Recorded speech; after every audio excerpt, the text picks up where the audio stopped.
This was an embarrassing encounter for Cameron. He just wanted to draw a portrait of the woman opposite him. However, the woman unceremoniously opened the chocolate he had placed on the table. Cameron was stunned. In order to assert his sovereignty to this strange woman, he also broke off a piece of chocolate and put it in his mouth. Then he smiled at the woman. However, the other party did not seem to be affected by him. Instead, she continued to break off a piece of chocolate and put it in her mouth. This strange encounter made both of them feel very interesting. They smiled at each other and felt their tacit understanding.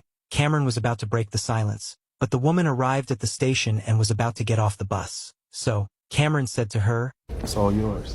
The other party did not respond to Cameron's kindness with words. She just smiled meaningfully. When Cameron was about to get off the bus, he suddenly realized that the same chocolate in his pocket was still safe and sound. At this moment, he realized that he had actually what a funny and embarrassing scene was staged unintentionally. But fate always makes them meet in its own unique way. That day, Cameron met the lady again by chance. He couldn't wait to explain the misunderstanding that happened yesterday. I also purchased the Echo Bar, and I'm hoping you worked that out by now. To apologize, Cameron gave the other party a carefully drawn portrait. After the other party saw it, both of them laughed, so the two shook hands and said goodbye. When Cameron turned to leave, he regretted not asking the lady's contact information, but at this moment, the lady suddenly asked him to stop. Here. Oh no, that's for you. Keep it.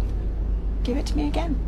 For the lady's initiative, Cameron was as innocent as a child, and his eyes were full of happiness. Soon after, the two got married and lived together. Later, Cameron's wife gave birth to a smart son. However, Cameron always felt a sense of dizziness recently, and the whole world was spinning in an instant. He tried to stay awake, but eventually he fainted uncontrollably. After a detailed examination by the doctor, he got a cruel news. He had an incurable terminal disease. Cameron wanted to tell his wife this secret, but every time he was ready to tell her, he chose to remain silent, because he thought of his wife's painful look when her brother passed away. Cameron also thought of his wife crying for months and even locking herself in the room for half a year to heal herself. Cameron knew that his wife cherished family affection and understood that her fragile heart could no longer bear the blow of losing her loved ones, so he chose to remain silent. Cameron felt unprecedented, lonely, and helpless. Looking at the warm smiles of his wife and children in front of him, Cameron felt melancholy and sentimental in his heart. But this happy scene was as fragile as glass. He knew that once he passed away, all the beauty would be shattered like a bubble. While wandering on the edge of the abyss of despair, Cameron flashed in his mind an advertisement of a clone he had seen before, so a more severe choice was placed in front of him. When his life was about to come to an end, should Cameron confess everything to his family, or let a clone continue to love his family on his behalf? Obviously, Cameron chose the latter. Cameron found the doctor with mixed feelings and expressed his willingness to participate in the cloning program. However, when he saw his clone for the first time, he couldn't help but marvel at it, because it was a person who looked exactly like him. Whether it was the figure, face and outline, or even the fine spots on the skin, they were exactly the same as the reflection in the mirror. The only thing that could distinguish their identities was that the clone had an extra black mole on his hand. Although Cameron had made sufficient psychological preparations before coming, he still couldn't accept the clone who was about to replace him,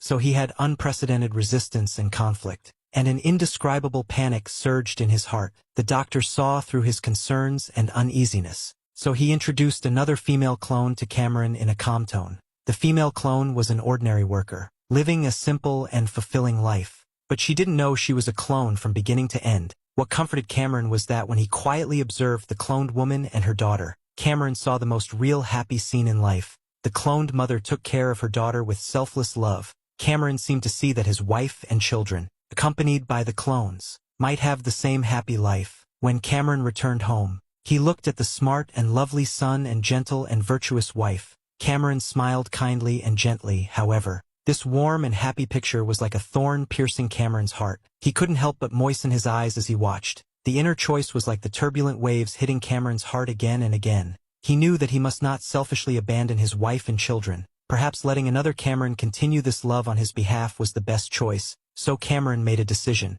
He told his wife that he would be away on a business trip for a few days, and told her not to worry. But in fact, he went to restart the cloning plan alone. So he began to transfer memories to the clone. His consciousness was slowly input into the clone's brain. The beautiful memories in life gradually became clear in the clone's consciousness. The sweet companionship from meeting his wife to now, the parent-child time with his son, and the beautiful moments of the family of three all appeared in his mind. With the completion of memory transmission, those beautiful memories were perfectly replicated in the mind of another Cameron. When the clone slowly opened his eyes, he completely overlapped with Cameron's life trajectory. The doctor immediately told the clone that he was a substitute for someone else. However, the clone did not have any resistance, because he now had all of Cameron's memories in his mind. Those warm family scenes, those hesitations and struggles when facing clones were as real and profound as personal experiences. At this time, Cameron was immersed in the happy time of playing video games with his son.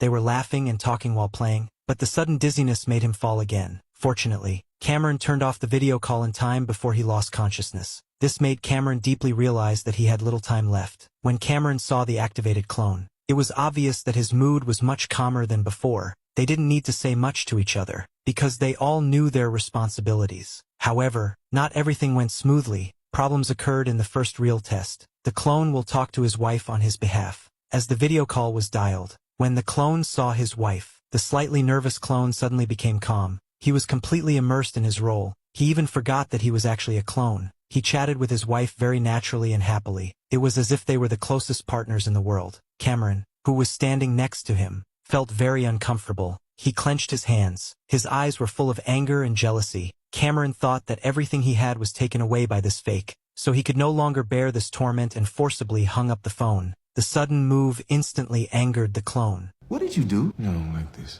You think I like this? Talking to my wife under a spotlight? She's not your wife! Their words were heated and their emotions were high. They wanted to pour out their dissatisfaction and anger. But during the quarrel, Cameron's illness recurred. At this time, the clone began to blame himself. He knew that he was a substitute, but the call with his wife made him forget his identity as a clone for a short time. This experience also made them realize that they were actually a closely connected community of destiny. The doctor comforted the clone. In fact, it was not your fault, because you not only have Carly's memories, but also his emotions and experiences are exactly the same. At this moment, you are another Cameron. When Cameron woke up from the coma, the clone took the initiative to apologize to him. In fact, they all knew that they were not fully prepared. Before being replaced, Cameron felt a strong impulse in his heart. He wanted to go back and say goodbye to his wife and son, but just when he arrived at the door of his house, his disease relapsed again. He felt dizzy and fainted uncontrollably on the ground. If his wife found out about this,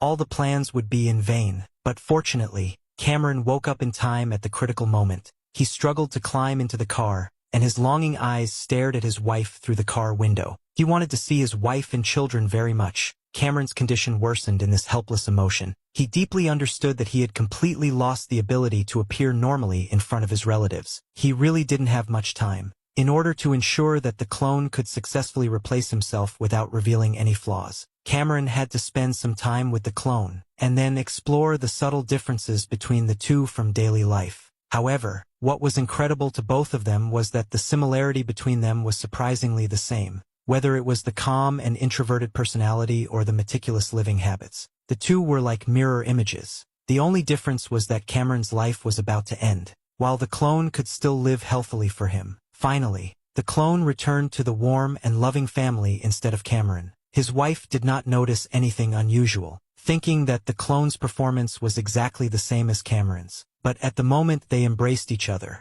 the puppy at home started barking. Perhaps the puppy saw that this person was a clone and not the real owner. Cameron's wife did not doubt the puppy's unusual reaction. She was immersed in the joy of reunion, and the real Cameron could only look at his distant family from afar through the lenses in the clone's eyes. But in the blink of an eye, his heart was once again shrouded in shadows, because he could only hide behind the scenes, regretting the happiness that should have belonged to him. I couldn't lose you, Cam. I couldn't live. As time went by, he gradually discovered a trace of unusual signs. The clones removed their lenses more and more frequently. After Cameron asked the doctor explained that all clones could not accept the fact that they were just tools at the beginning, so they took off their lenses. But when this sign began to appear, it also meant that the clones were integrated into the current life.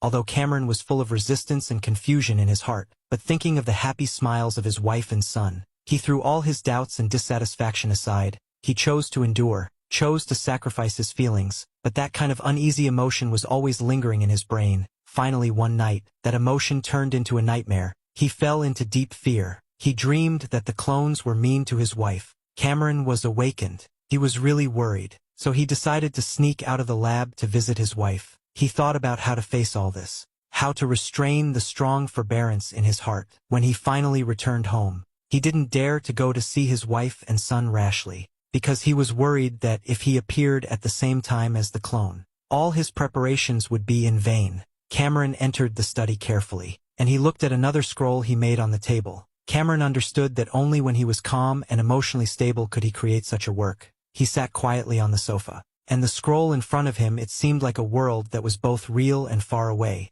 His thoughts were very complicated now. When he turned on the computer and saw the happy scenes of his wife, son and himself, those beautiful pictures were also what he had never seen on the surveillance. Looking at this happy picture, Cameron's worries and doubts gradually dissipated. When he reviewed the chat records between the clone and his wife again, Cameron found that the tender words and delicate care revealed deep love. At this moment, Cameron completely understood that the clone had been loving his wife on his behalf. Suddenly, the clone appeared behind him and they looked at each other. Cameron had a complex emotion in his heart. He thought the other party would blame him for his selfishness and presumption. But the clone's eyes showed complete understanding and tolerance. The clone not only did not drive Cameron away, but gave him a chance to say goodbye. Just then, the puppy suddenly ran in, and seeing the two identical owners in front of him, the puppy seemed to smell the scent of the real owner. But fortunately, the puppy did not make a sound. After they exchanged clothes, Cameron walked into his son's room carefully. He gently woke up the sleeping child, and then went to the living room with his son to eat snacks. The clone watched all this quietly, and he began to have deep sympathy for Cameron in his heart, because these seemingly simple daily lives are so precious and unattainable to Cameron. The son was immersed in this joy. He didn't know that this was his father's final farewell to him. The son's smile was as bright as the sun and warmed Cameron. However, this smile was like a double-edged sword. It brought joy and sting at the same time. Cameron's heart. Cameron looked at his son seriously. His eyes were full of love and regret. He knew that he could not see his son grow up. He could not attend his coming-of-age ceremony, and he could not witness his future wedding. He could only spend the last time with his son in this way. At this moment, his breathing was almost trembling. Yeah, I'm okay. Corey, I love you, man.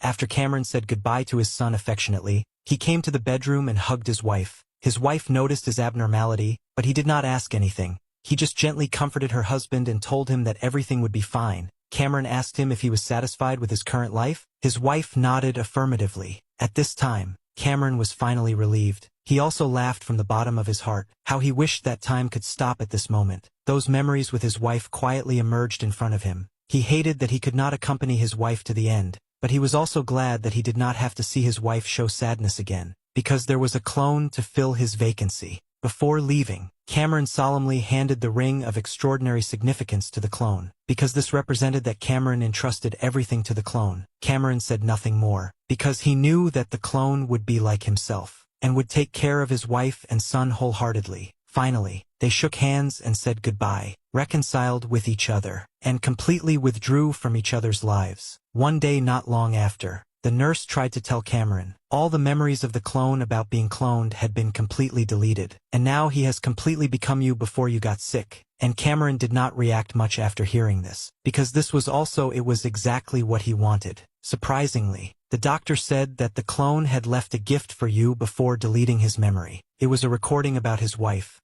I love you, Cameron Turner. Cameron knew that his wife loved him deeply. No one could take away that unique and eternal love. Soon after, Cameron came to the end of his life on the Clone Island. His departure was as regrettable as the fall of a star. However, at the last moment of his life, he left a most romantic lie to his wife and son. Clones have always been an unacceptable existence in real life. It challenges our understanding and boundaries of life. However, when we stand at the crossroads of life, are we willing to let a clone continue to take care of the people we love?